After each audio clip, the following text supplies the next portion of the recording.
Column of Fire begins in Kingsbridge. In 1558, our young hero goes to work for Princess Elizabeth before she was queen, and he finds himself at the heart of the intrigues of English politics. Queen Elizabeth I became public enemy number one in Europe.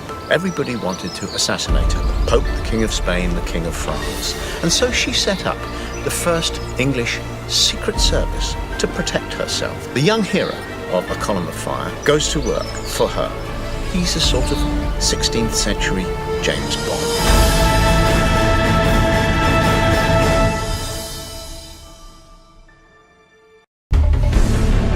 Everybody who tried to kill Elizabeth wanted to replace her with a Catholic monarch so that England would become Catholic again. The person they all had in mind was Mary, Queen of Scots. She was a good Catholic. She had a claim to the English throne. In fact, according to the Pope, she was the rightful Queen of England. And these two women, who actually never met, were enemies.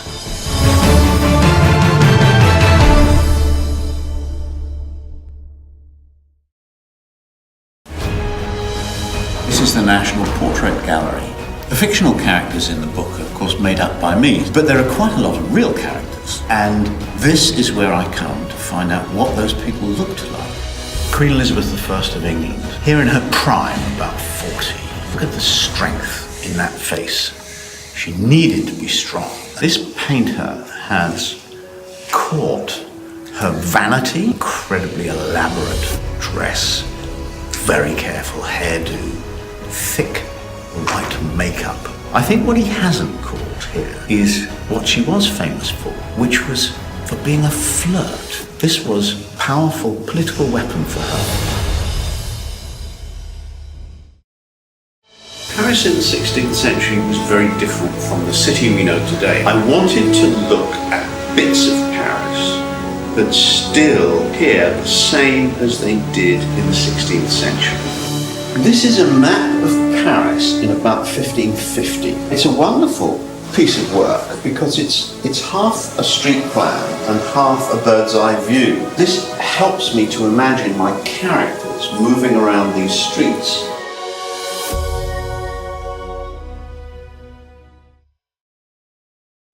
I still love The Pillars of the Earth, but it's been fun to write a more wide-ranging story in World Without End. And now in A Column of Fire, the scope and the geography of the novel is much bigger. I'm still incredibly fond of Kingsbridge, and so are the readers, so we still spend a lot of time there.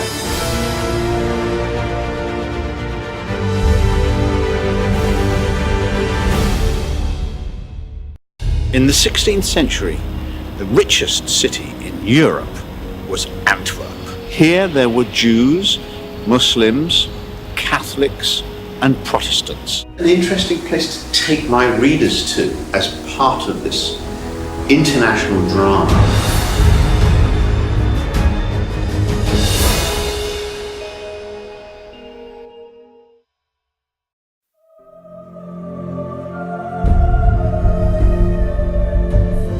Here we are in the Cathedral of the Holy Cross, on the bank of the River Loire, in the great French town of Orleans. I just learned the original cathedral was demolished by the Protestants in 1568.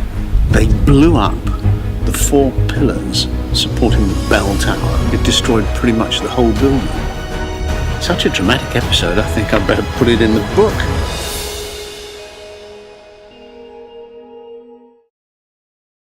By the time I make this trip, I've planned a scene in this city. And so my curiosity is already aroused. What would it have been like? I've got a scene on the waterfront in Seville. Well, what is the waterfront like? This is the kind of thing that you can't fudge. You have to have the exact details.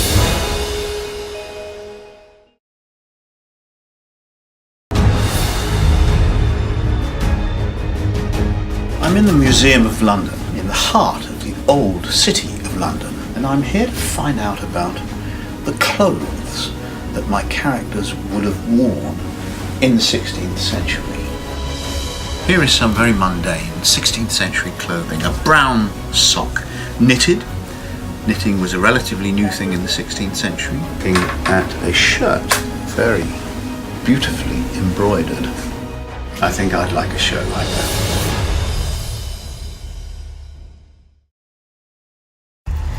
In the Pillars of the Earth, the people of Kingsbridge built a great cathedral. In World Without End, their descendants coped with the most terrible plague that the human race has ever known, the Black Death. And in A Column of Fire, they lived through the political earthquake that shook Europe in the 16th century, which was Protestantism.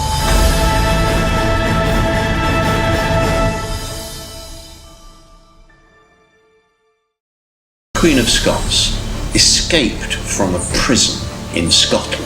And when you do a scene like that, the physical details are absolutely paramount. So I felt I really needed to go and look at this prison in Scotland. And the first thing that happened was I got into this little boat to go to the island, and it was pouring and the water was quite rough. So I immediately realized that the weather could be a crucial element of this story. It's one chapter in the book. This very sparky young woman escapes from one prison and sadly, 2 weeks later, ends up in another prison.